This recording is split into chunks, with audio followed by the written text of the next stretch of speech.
je voudrais redéfinir la francophonie en intégrant l'anglais. Les anglophones font partie de la sphère francophone. C'est tout à fait évident pour les gens qui font des recherches. Il y a une présence tellement forte de la langue française dans l'anglais que c'est incontestablement de l'ordre de la francophonie. Donc on peut dire que la francophonie, par le biais de l'anglais, est dominante, tout comme d'ailleurs quelque part le judaïsme, par le biais du christianisme, est dominant aussi.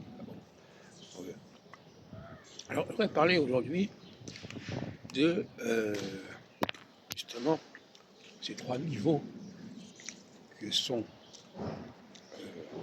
les colonisés, qui ont été colonisés par la France, les immigrés qui sont immigrés en France, et les Anglais qui sont d'anciens colonisés depuis la nuit des temps, si on pourrait presque dire, depuis le XIe siècle, et qui contribuent à diffuser le lexique français, voire même éventuellement la grammaire française. Alors sur ce point-là, je reviendrai plus tard. On n'a pas fini d'explorer cette question-là, notamment au niveau des calques. Comme le mot understand, c'est un calque du français. Ce n'est pas un lexique français, mais c'est un calque du français. Donc finalement, vous avez dans une langue les calques,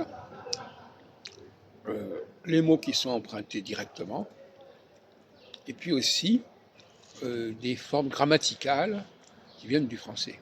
Par exemple, le fait de mettre un S pour marquer le pluriel, ça vient du français. Et on ne trouve pas d'ailleurs en allemand, ni en italien.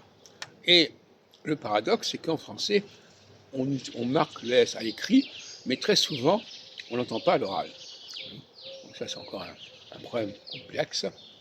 Il y a une influence du français, il y a une influence écrite du français, une influence orale du français, c'est pas la même chose.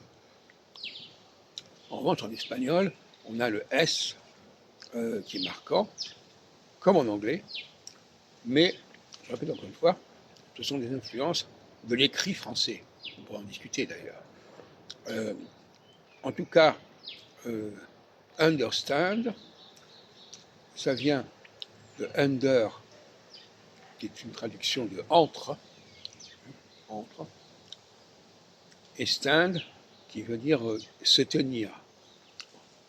Alors, ça pourrait être compliqué, c'est un peu compliqué, mais tenir, c'est aussi contenir, et contenir se rapproche bien sûr de comprendre. Quelque chose, quand on dit que tout est compris, tout est contenu.